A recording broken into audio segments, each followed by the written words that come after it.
Welcome to Lead United's online training for lead managers. In this video, we will present open questions.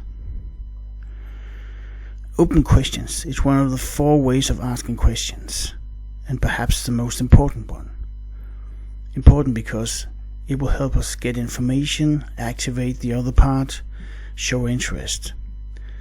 And since open questions is more difficult for the brain to work with than closed questions, closed questions will normally take over, so we have to train open questions.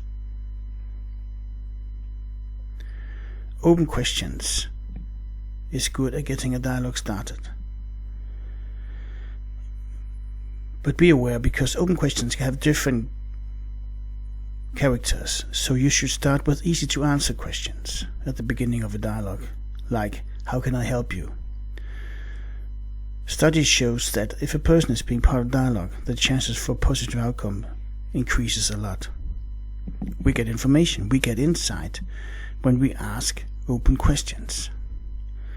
And like we will present it in the model called BALA, it's very important in a dialogue to understand the other part's needs and wants from the beginning of the dialogue.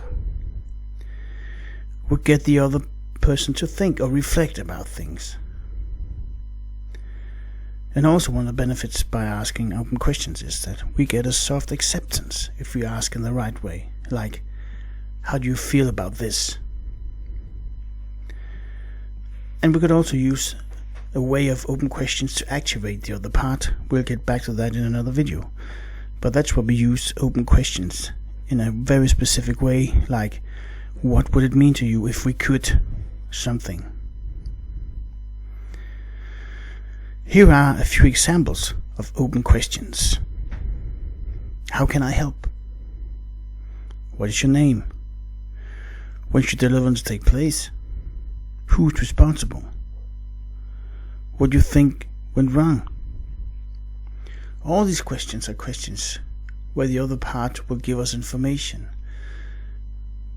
If it was closed questions, the other person could only ask or answer yes or no or 7 or 5. So when we use open questions, we get a lot more information. So some of the advantages of using open questions are that we activate the other part, we show our interest, we get deep information.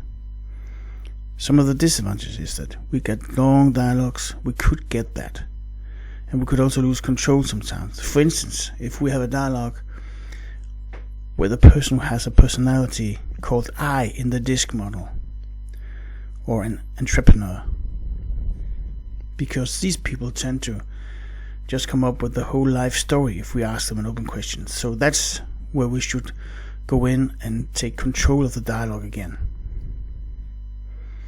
So why not become a champion in the use of open questions? Prepare yourself for critical dialogues. Use of open questions are really a mindset. Prepare the right insight or questions, like using NASA. NASA is a simple model. It stands for Need, Acceptance, Solutions, Acceptance. So here we work with the N, the need.